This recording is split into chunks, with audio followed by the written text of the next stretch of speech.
आज अनेक लोकांनी सांगितलं की या शहरामध्ये महाराष्ट्रात कुठेही नाही मुंबई सारख्या जी आपली राजधानी आहे तिकडेही 6 मंत्री तिथे नाही आहे.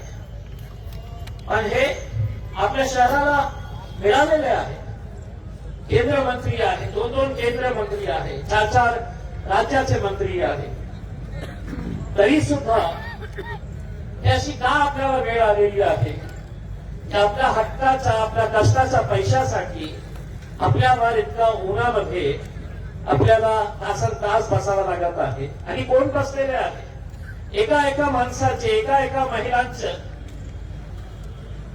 तुम्ही प्रोफाईल बघितलं, त्यांच्या चेहऱ्यावर बघून आपल्याला कळत असेल हे सगळं कष्ट करणारे लोक आहेत. कष्टाची कमाई होती. एक आई जेव्हा इथे रडून हे सांगतं की माझ्या मुलाला कॅन्सर झालेला आहे,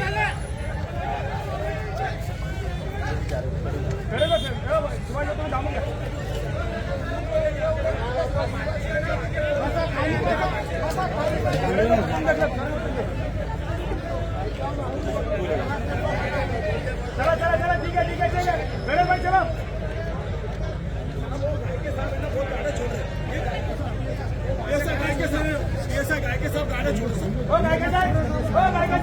PSI गायके साहेब, आपल्याला विनंती करतो गायके साहेब, कृपा करून हे लोक कोणी मौज मस्ती करण्यासाठी बसलेले नाही आहे. आपल्याकडे पोलीस कमी असतील तर तुम्ही आपल्या पोलीस स्टेशन मध्ये जाऊन बसा. आम्ही पोलिसांचा रोल अदा करतो इथे.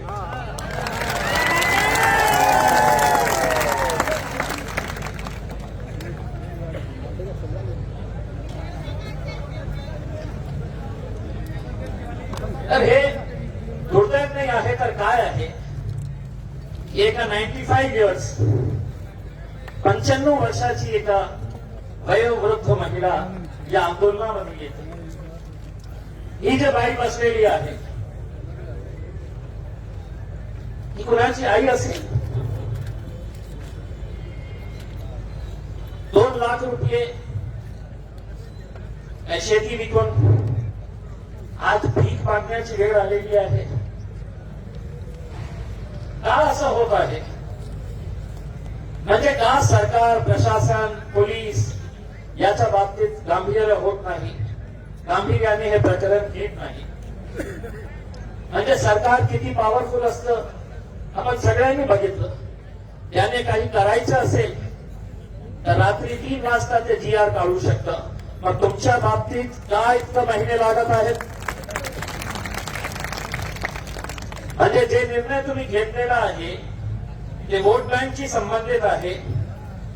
त्या वोट बँकला खुश करण्यासाठी तुम्ही हे निर्णय घेत असेल, मग हे लोकही कुठून बाहेरून नाही आलेले आहे, विदेशातून नाही आलेले आहे. हे लोकही इथे राहणारे आहे. मग काय यांच्या बाबतीत अशी उदासीनता सरकार, प्रशासन, पोलीस दाखवत आहे? किती महिने आम्ही टाइम दिलेले आहे त्यांना. आज 9 पतसंस्था आणि बँक्स मिळून हे सगळं ठेवीदार जे आहे हे सगळ्यांचे नाव आहे. ज्ञानोबा, आदर्श, मलकापूर, देवयानी, यशस्वी, मलकापूर. म्हणजे जेव्हा तुमचा प्रेशर येतो, तुम्ही एक ताकदीने जेव्हा उभे राहतो, तर आदर्शचे सगळे चेअरमॅन सहित त्यांच्या परिवारातले डायरेक्टर्स, त्यांची बायको, त्यांची सून, हे सगळे आज कुठे आहे? हे सगळे आज हर्सूल जेलमध्ये आहे. कुणाच्यामुळे? तुमच्यामुळे, तुमच्या ताकदीमुळे. मग हे नियम आदर्शसाठी लागू आहे तर हेच नियम मलकापूरसाठी का नाही लागू आहे? का त्यांचे डायरेक्टर्सला अरेस्ट करण्यात येत नाही? फक्त या कारणाने की ज्याचे जे चेअरमॅन आहे जयसुख संचेती ते भारतीय जनता पार्टीचा आमदार आहे म्हणून कुणालाही हात लावायचे नाही. मग दुसरी पतसंस्था, आता आपल्याला एक उदाहरण देतो. अमरावतीची अनुग्रह पतसंस्था 1,500 कोटी रुपयाचा घोटाळा केली. 1,500 कोटी असंच ठेवीदार. सुरुवातीला काही नेत्यांनी पत्र दिले तर वरून त्यांना आदेश आला की हे जे डायरेक्टर्स आणि चेअरमॅन आहे हे आपल्या पार्टीला फंडिंग करतं म्हणून त्यांना कोणी हात लावायचा नाही, त्यांच्या मागे पडायचं नाही.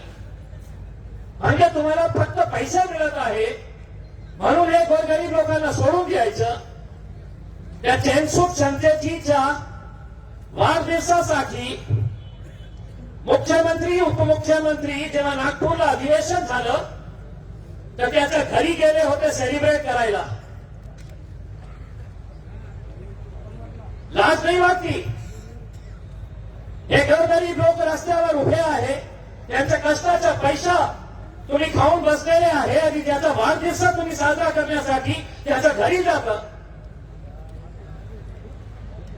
दुसरे जे पतसंस्था जे बँक्स आहेत यांचे डायरेक्टर्सला त्यांच्या चेअरमॅनला कोणी आश्रय देत आहे, कोणी त्यांचं संरक्षण करत आहे तर त्यांना अरेस्ट होत नाही. पाठवा सगळ्यांना हडसून जेलमध्ये. जेव्हा पहिल्यांदा हे प्रकरण आलं होतं तर मी मानकाप्याच्या जवळच्या एका माणसाला सांगितलं होतं की त्याला सांग की हे गोरगरिबांचे पैसे परत करा, नाही तर तुझी काय ताकद आहे तू आजपर्यंत दाखवली असेल, पण माझी काय ताकद आहे तुम्ही बघितली नसेल, तुला दाखवणार मी. आणि ज्याला इतकं मगरूर होता, त्याला असं वाटत होतं की माझा कोण वाकडा करणार, काय करणार माझं, सगळ्या पोलिसांना मी मॅनेज केलं. डीडीआर ऑफिसरचा विकून घेतलं होतं. दुर्दैवाने काही मीडिया प्रतिनिधी नाही. आज मीडिया माझ्या बाबतीत लिहितं की आदर्शमुळे इम्तियाज जलील पुन्हा खासदार होणार नाही, आदर्शमुळे नाही, यांचा आशीर्वाद असेल तर मुख्यमंत्रीही होणार नाही. पण मी कधीही घाणेरडी राजनीती केली नाही. ही मुली असू द्या, ही मुलगी सीए करत आहे, ऑटो रिक्षा चालवत आहे, त्याच्या वडील कोण देणार. या संतोषची आई जेव्हा माझ्याकडे येते आपल्या मुलाला घेऊन आणि ते रडत रडत माझ्या समोर हे व्यथा सांगते की माझे 20 लाख 30 लाख रुपये आदर्श मध्ये आहे, याचं ऑपरेशन नाही झालं. तुम्ही फक्त इमॅजिन करा, फक्त तुम्ही विचार करा की एका आईच्या समोर त्याचा मुलगा त्याचं ऑपरेशन होण्याची खूप आवश्यकता आहे, गरज आहे, नाही केलं ऑपरेशन 4.5 लाख रुपये लागतील. ती कुठून भीक मागणार नाही, तिच्या हक्काचे पैसे आहे. त्या तोतला नावाचा जे ठेवीदार होतं एमजीएम हॉस्पिटलमध्ये ऍडमिट होतो, तिची बायको जेव्हा मी हॉस्पिटलला त्याला बघायला गेलो होतो ती रडत होती. ती मला सांगत होती की साहेब दररोज मला हॉस्पिटलवाले सांगता की 10,000 रुपये जमा करा, 20,000 रुपये जमा करा. मी तिला घेऊन गेलो ते एमजीएम हॉस्पिटलच्या डीनकडे आणि स्पष्टपणे सांगितलं आजपासून 1 रुपयाही तिच्याकडून तुम्ही घेतलं तर तुमच्या 2 वर्षाचा सगळा चॅरिटी बेडचा हिसाब मी काढेल. त्या दिवशी त्यांनी निर्णय घेतला की आम्ही 1 पैसा त्याच्याकडून घेणार नाही. पण झाला काय दुर्दैव की 3 दिवसामध्ये त्या तोतला नावाच्या माणसाचा मृत्यू झाला.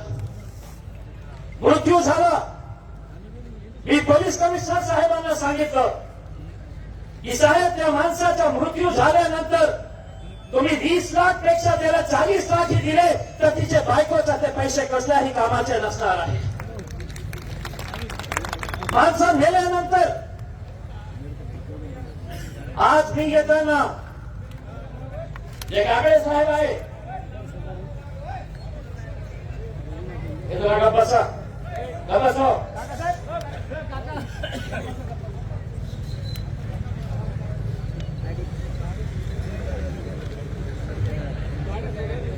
मागवा की आता मला तिथे उभे राहा ना काही व्हॉलंटियर्स दिसतं नाही का आपल्याला इथे गाडी घेऊन येतो.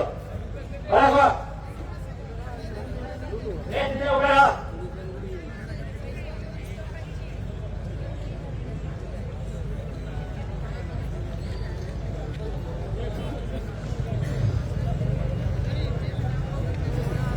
मी आता येताना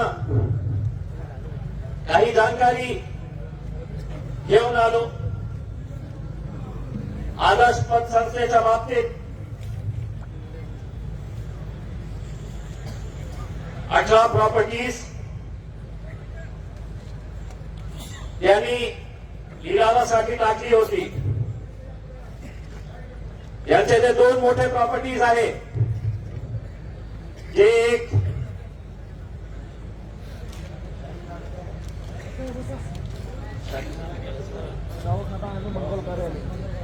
मंगल कार्यालय आणि एक अस्पताल मोठी प्रॉपर्टीज आहे. त्यांचा काही 8-8.5 कोटी रुपयाचा भाव येणार आहे.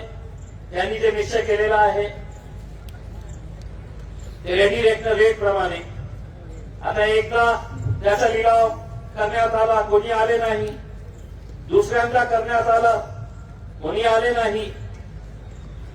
आता तिसऱ्यांदा जेव्हा हे करण्यात आलेला आहे आदर्शच्या बाबतीत, त्याचे 2 प्रॉपर्टीज जे आहे, एक शिवनाची प्रॉपर्टी आहे आणि सिल्लोडची 2 गाडे आहे. हे दोघं प्रॉपर्टीज मिळून 1 कोटी रुपये आलेले आहेत त्यांच्याकडे.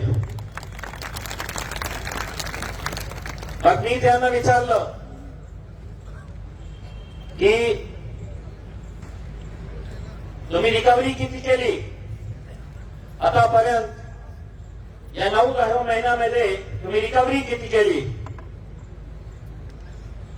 तर कमीत कमी त्यांचं म्हणणं होतं की 1.5 कोटी आम्ही केली होती, पण सगळं खर्च करून आमच्याकडे 1 कोटी रुपये आहे. याचा अर्थ हे आहे की 2 कोटी रुपये त्यांच्याकडे आलेले आहे.